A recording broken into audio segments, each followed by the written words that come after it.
Welcome back to the swamp, my friends. Today we are once again lost in the woods looking for stories of monsters and things that'll keep us up tonight. As always, these stories were sent in by viewers just like you. And if you have a story that you would like to send in, be sure to do so at swampdweller.net or the email you can find in the description down below. I'd love to share your story with everyone here in the swamp. The stories like yours that help keep this show going. Joining me today reading story number 2 is my good friend Ninko Wonderdust. He recently came back to narrating, and it would be awesome if you would check him out and show him some love. His link can be found in the top of the description. Now, without further ado, let's get into these creepy stories that'll keep you out of the woods.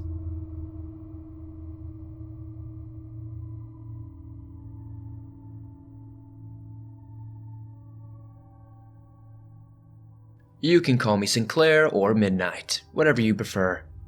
I'm a country kid from California. It's not all movies and surfing out here, just big farms and ranches mainly. But there are also forests. Deep, dark forests at that. I've had my share of the paranormal and cryptids, and I've got some pretty interesting stories to tell you, but I thought I'd start with this one. Now, I grew up camping and hunting. It's pretty big in my family. And we've hunted the California forest and mountains for generations, especially the farther back areas. A couple of years back, me and my dad, a couple of my cousins, and uncles went on this big camping trip, kind of like a guy's retreat or something. It's a bit of a tradition here.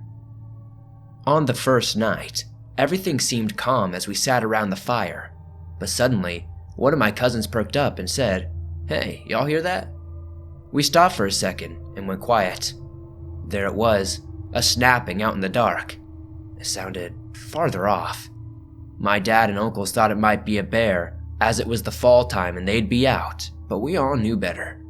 A bear in the woods doesn't want attention, and trust me, you'd never even know it was there unless you knew what to look or listen for. We stayed on alert the entire time. There had been rumors about this region for a while now, rumors about Bigfoot. Some of us were believers, but a lot of the cousins weren't. But if you stay back in the woods long enough, you'd know the surroundings try real hard not to be found. Going on, this continued for probably 3 days straight. But each time, it was like it was getting closer. Almost sizing us up, so to speak. What with there being like 15 of us and all. But then it got worse. The thing got real close one night and my dad decided to end this. He fired the 12-gauge shotgun in the air, and the footsteps disappeared into the dark. Then, that night, 3 loud knocks started coming at all hours of the night. It was like you would close your eyes and drift off and blam, a massive knock. We weren't leaving though. We're too tough for that, you know? We were more curious, as I like to look at it. By the 6th night, everything went quiet and we thought it was over. We had guys stay out in pairs to guard, and it was my turn with my cousin Kay. Kay was relaxed, but I couldn't shake that feeling at all. I felt like I was being watched.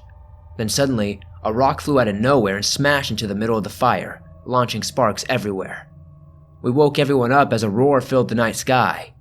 Everyone was up, and every once in a while, we got pelted by large stones. Enough was enough, and we unleashed our bloodhounds, and they chased this thing for almost 3 miles in those dense woods.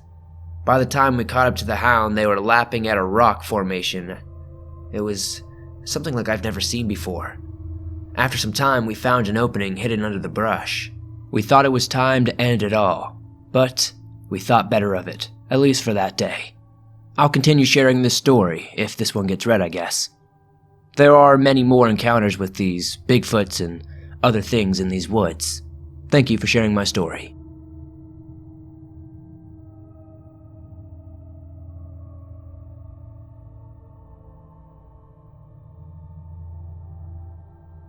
So it's the summer of 2013. I'm 21 and just finished my junior year in college. The second week of August, a group of friends and I go on an 8-day camping trip. There's 7 of us in total, 4 guys and 3 girls. We're camping in a semi-remote campground in the White Mountains of New Hampshire. It was a large campground, but very few other campers were there. There were a few filled sites near the front of the campground, but we purposely requested a site off in the back corner. We were completely by ourselves. During the trip, we planned a whitewater rafting trip for one of the days.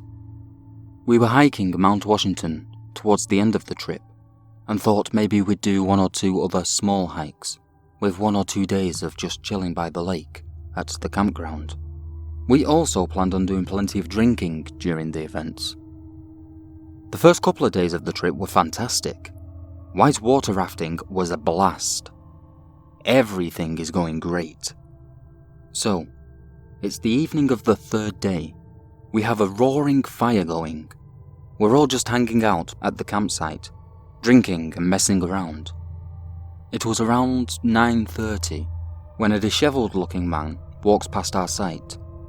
His clothes are kind of torn or worn out. Messy, tangled hair, etc. He looks maybe in his mid-40s. This isn't weird though. We all just think it's another camper doing a late evening stroll around the campground. About an hour and a half later, we see this same man walk past our site in the same direction. This time, he is walking slower, almost with a bit of a limp. We're all pretty drunk at this point. I think one of us might have yelled something out to him, but he ignores us and keeps walking. Mildly strange, but still is probably just someone who wanted to take a long walk. We wrap up the night around 1:30 too. The fire is dying down, and we head back to our tents. I usually love sleeping while camping. I usually find it extremely peaceful, but for some reason, I was having trouble sleeping this night. I get up to take a piss in the woods, and when I do, I see a faint light, maybe about 50-75 yards ahead of me in the woods. It looks like a dim flashlight, or something similar. I decide I want to investigate. I go back to the tent. One of my other buddies is still awake, so I tell him about it. We get up to investigate, and when we do, the light is no longer on. Feeling a little unnerved, I shine my flashlight around the woods a bit, but don't see anything, so I decide maybe my eyes were playing tricks on me before, and I head back to bed. Sometime later that night, I wake up to a terrifying scream. It was Sarah, one of the girls we were camping with. I jump out of my tent as quickly as possible and nearly run into her as she's running back into our site. She screams that there was a man standing in the middle of the woods. Now our whole party is awake and freaking the heck out. I try to calm Sarah down enough to get her to explain what actually happened. She says she went to pee in the woods and saw the man from earlier, just standing about 15 feet from her, not moving, like a statue. We're all freaking out, yelling, screaming, making a giant commotion. I'm internally freaking out too, but try to calm everyone down enough so that we can actually do something. We obviously decide to get the fuck out of there. We frantically take down our tents, basically just ripping the poles out and throwing everything into the back of our cars. Then we sped out of there. It was around 4 a.m. We're in 2 separate cars and decide to drive away from the campsite and try to clear our heads. Eventually, around 5:30, we find a small diner that's open and decide to head in for some breakfast. We all have different theories about what the hell just happened. Some of us think we just ran into some homeless guy who was camping out in the woods and was surprised by us. Some of the girls think maybe he was purposefully stalking us. Either way, obviously, none of us are comfortable staying in that campground again. I head back to the front desk of the campground with 2 of the other guys. We explain what happened, and the guy at the front desk actually seemed to believe us, but said there were definitely no other campers currently that fit the description of the guy. They were insanely nice about it though, and actually refunded most of the remainder of our stay, which astonished me. As a group, we decided that, fuck it. We weren't letting one freaky guy ruin our trip. We find another campground a good way away to stay in. Fast forward 2 days. We're hiking Mount Washington. We get up early and get to the mountain around 7:30 to start hiking up. We're a little over halfway up the mountain when we see the very same guy hiking down. Though this time, he looks much better. His hair isn't crazy. His hiking clothes are relatively clean. We're all just frozen. A few of us let out a surprised scream. He just strolls past us with a massive grin. Luckily, there are enough hikers nearby that nothing could really happen. We decide to continue hiking up anyway, since he is headed in the opposite direction, and hope we just never encounter him again. We did finish the hike, and luckily didn't see him. After that, we decided to cut the trip a couple of days short. Looking back on it, we've all come to the conclusion we were definitely being stalked in some way. If it was just some homeless guy in the woods near the campground, what the hell is he doing hiking down Mount Washington a couple of days later? It was a pretty unnerving and bizarre experience for sure.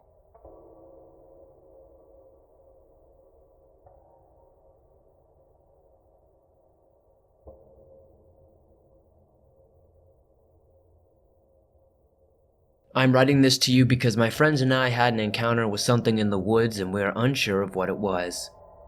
For a while now, ever since I was a kid, I've been fascinated with Point Pleasant, West Virginia. My dad used to tell me stories of the Mothman and how it terrorized the small town back in the 60s. It's because of his stories I started doing research into other cryptids and urban legends, such as skinwalkers, wendigos, the Jersey Devil, and many others. Point Pleasant was the closest town to me, so I made it a goal to drive down there for the weekend on the 53rd anniversary of the first Mothman sighting. On Friday, November 15th, I picked up my stepbrother and stepsister and we headed down to West Virginia. They were both skeptics. They didn't care about the legend. I honestly don't know why they wanted to go in the first place. We made it to the small town around 3 p.m. and checked into the Lowe Hotel. A couple of hours after going to the Mothman Museum and the other small shops, my two friends Katie and Joanna made it down to the weekend trip. We met at the Mothman restaurant where some locals knew we were from out of town and enjoyed us talking about the small town. One of them asked, "You folks go to the TNT area yet?" I responded with, "Not yet, but it's on our to-do list." This is when our group thought it would be a great idea to go there at night and head to the area where Mothman was. Now, this is an area where two young couples, Roger and Linda Scarberry, and Steve and Mary Mallett, were both apparently seeing this Mothman. We bought lights and headlamps and headed to the area around 8:45 p.m. We approached a gate that was blocked off so no vehicles could pass by and decided to get out of the car and walk into the wooded area. It was really dark and we would have to guide our way with these really bad flashlights, honestly. We had a GPS leading us as well to one of the bunkers. We made it into an opening in the forest where I believe the factory's building once stood before getting demolished. It was at this point my stepsister and Joanna saw a pair of eyes staring at us from the woods. Whatever it was turned around and walked back into the forest. They assumed it was a really big animal, and for our safety, we headed back to the car. As we passed the gate, I noticed it could be lifted with two people, and we decided to open it up and head in. As soon as we passed the open area, we found a bunker to our right. I parked the car and went inside to get some pictures. One of our friends was getting a little uncomfortable, so for her sake, I told her we will come back when it's daylight, so we could be aware of our surroundings in the woods. We got back in the car and I pulled back onto the road. Before we took off, Katie and I told the group we were going to close the fence since it was closed for a reason. We got out of the car, which was facing away from the fence, and the only lights we had were my brake lights on. We picked up the fence and slowly started moving it back into place. That's when I saw it. A pair of glowing eyes, staring at us from the bunker we were just at.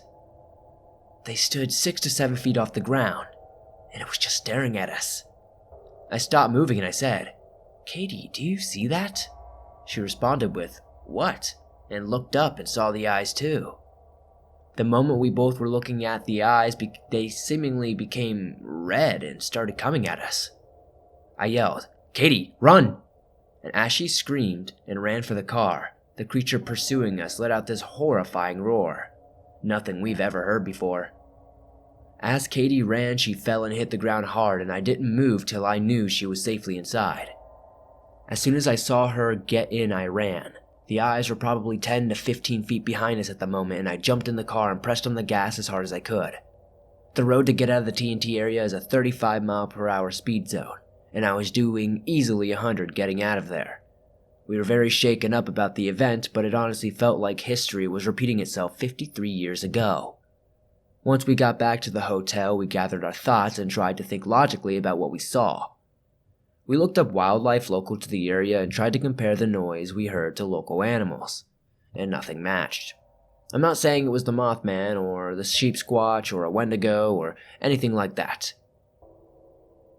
My group and I have decided to invest in tech to record our cryptid hunts from now on, and we will be going back to Point Pleasant soon to try and capture what we saw on camera.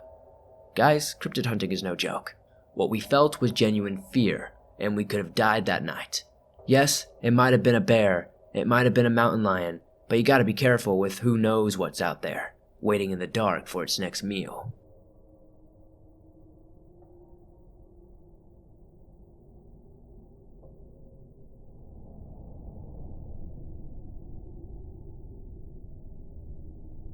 It was late fall, right before December of 2017. My friend and I were 16 at the time, and my friend's younger brother was 11. Since his younger brother had just gotten a new bike, we decided to take him mountain biking with us. We have a large national forest on the outskirts of our city, which is amazing for biking. It was right after the first snow, and the ground had a slight but barely noticeable layer of snow. It was maybe 30 degrees, but felt much warmer once we got moving. We left at about 3 in the afternoon, planning to return at about 5 or 6, right before it turned dark. We took it easy, trying to teach my friend's brother. Eventually, at one point in the ride, we stopped at a jump we have recently built and decided to hit it before it got dark. My friend's brother volunteered to video us, so we obliged. Because why not, right? We walked our bikes up and started the descent. I was first and came around the first turn, but oddly didn't see his brother. I assumed he was off to the side to video us or something, so I focused on the jump ahead. Once I got closer, I realized he wasn't next to the trail, so I slammed on my brakes. My friend did the same and yelled at me for stopping like that. While yelling at me, he suddenly stopped. He realized his brother was nowhere to be seen, and my phone was on the ground. It was my phone he was using to film, as he didn't have one. At first, he yelled his name with no response. Then he put down his bike and looked around. He told me to stay with the bikes for a minute because we weren't going to leave him in the middle of a trail. He came back after maybe 2 minutes without his brother. Now, the woods were very thick, but the trees were stripped of their leaves at this point. I could remember.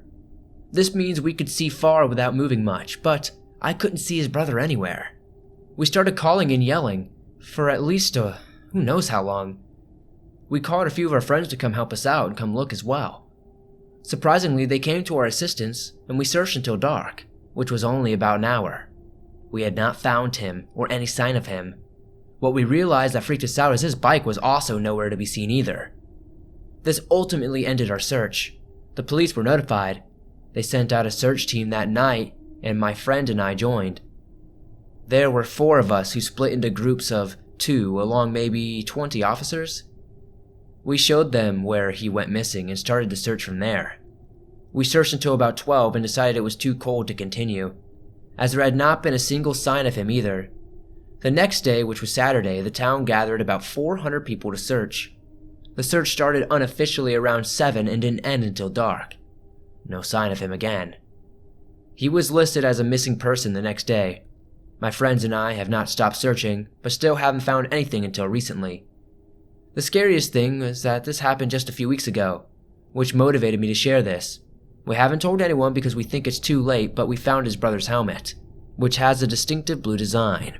It was miles from where he went missing, which leads us to believe that he may have been abducted or something.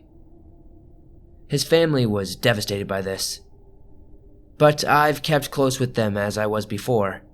His family and parents believe he is still out there, but I just don't understand. We were only gone for a minute, and he completely disappeared. He wasn't kidnapped, I hope, because his bike went with him. We aren't uncomfortable talking about it, but they are truly and utterly confused, and don't ever leave anyone alone in the woods anymore, 'cause I know I won't.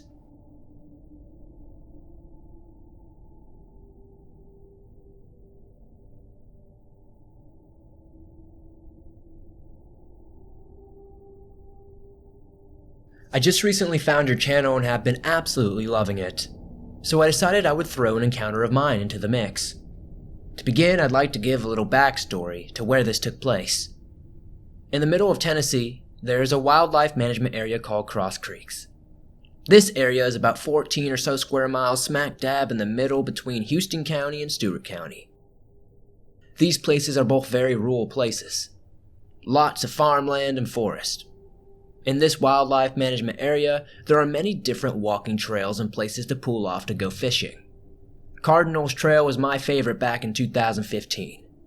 I would take my 240-pound English Mastiff for walks there to get her exercise. Plus, it was a secluded enough trail, far enough away from the main trail, that I would not have to really put her on a leash and nobody would bother us. It started like any other day in early November. Both me and Belle, my Mastiff, got out of the little car I had and started down the 3-mile loop. Everything seemed normal. It was a bright, sunny day, perfect for a long walk. About 2 miles in, we passed over a makeshift bridge we had gone over many times before. Except for this time. It was like a switch was flipped. The forest was dead silent. I noticed it the moment I stepped off the wooden bridge. There were no sound besides the babbling of the brook we crossed and the crunch of the leaves as we walked. At first, I thought nothing of it. Belle wasn't freaking out. If the big-ass dog was fine, I am too. That was until I felt a different texture under my boot. Instead of the hard, worn path, I felt something soft. I looked down and stepped back. I had just stepped on a severed fawn's head. The poor thing couldn't have been more than a few months old.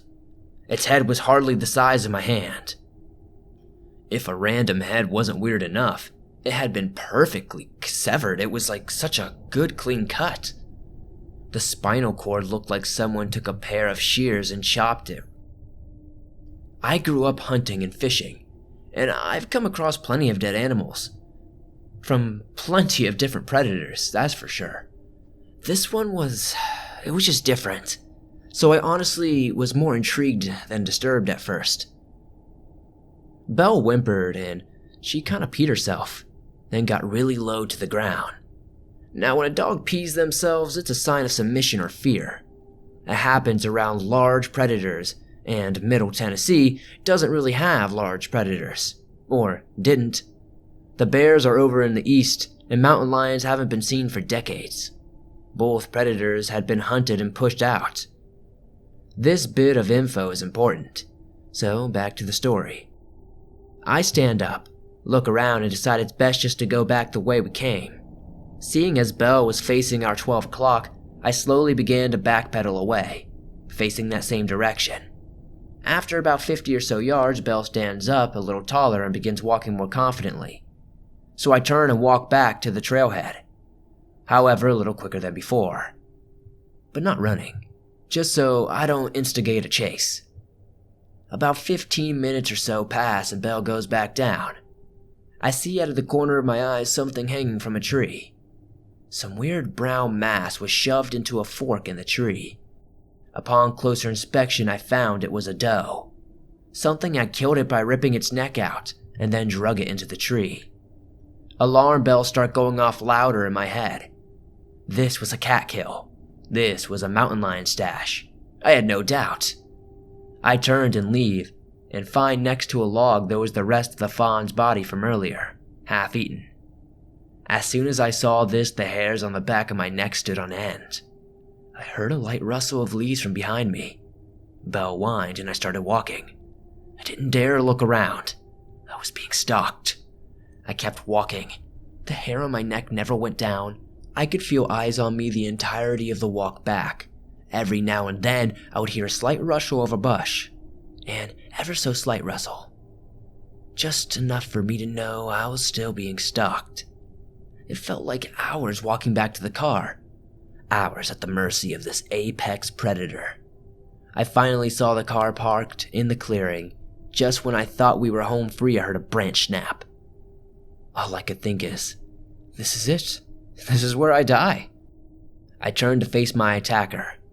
All I saw was the rear end of a mountain lion running in the opposite direction, back into the forest. I turned and bolted with my dog in tow back to the car. I drove to the ranger's office and reported the incident and was laughed at. There hasn't been a single mountain lion in Tennessee for years, he said. There's no possible way one has turned up now and you saw it. Funny thing is, later that month in November 2015, a mountain lion was caught on a trail cam less than 50 miles away from where I encountered it. Turns out mountain lions are moving back into their native lands. These happen to be a breed of the Florida panther. They can now be found as north as North Carolina. I still feel lucky about the incident. Not necessarily that I survived. I mean, yeah, I'm lucky I didn't get pounced on and ended up dead. But I feel lucky I actually got to see an animal that until this point was thought to be extinct in the Tennessee Valley. I could proudly say I am one of the few people who have seen these amazing animals up close and personal.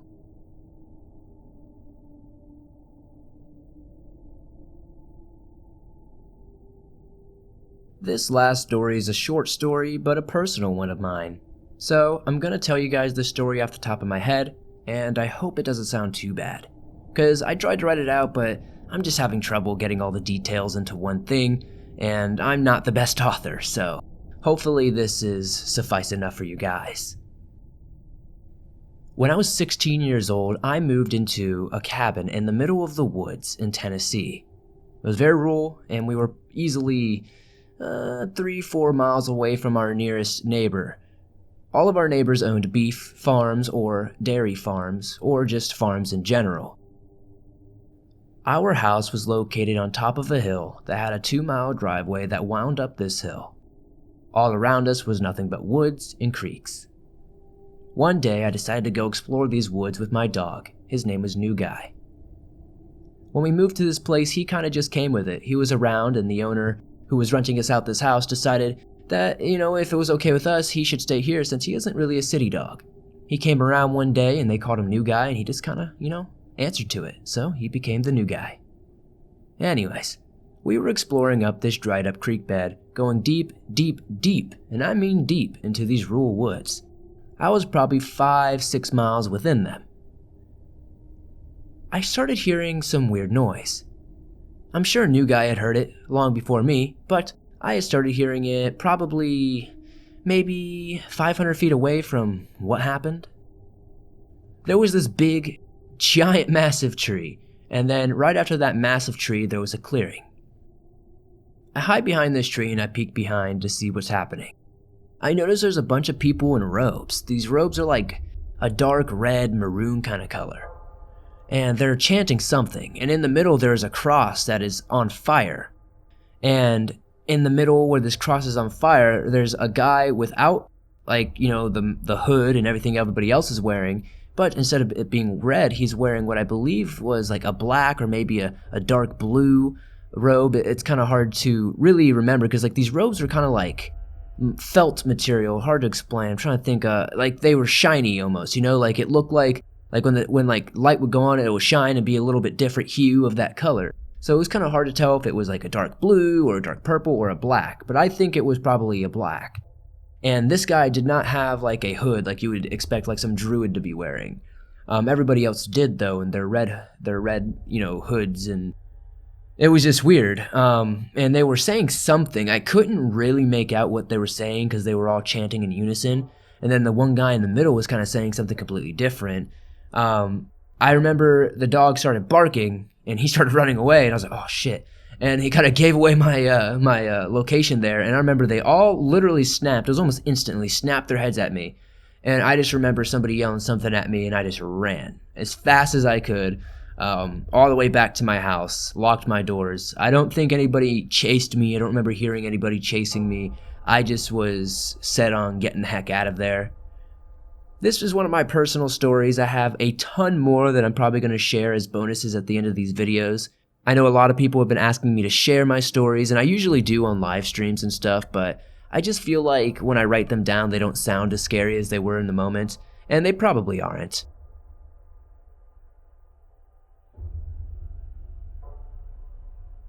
Thanks for listening to these creepy, deep woods stories.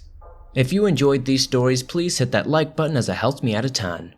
If you're new to the swamp, why not join us? Hit subscribe and turn on notifications to never miss a new video. I upload them almost every single day on all things natural and supernatural. If you enjoyed my guest today, Mr. Nico Wonderdust, please be sure to check out his channel and subscribe. You can find the link to do so in the top of the description.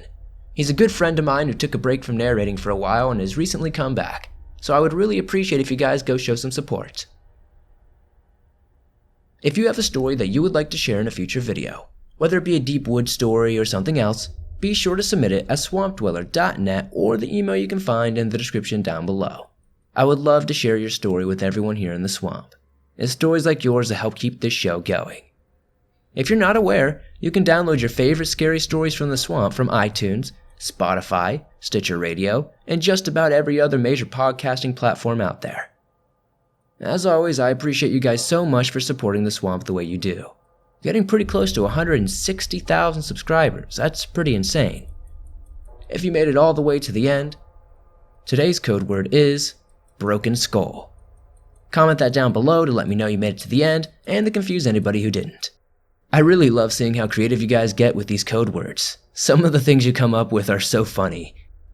I'll see you guys soon with another creepy video.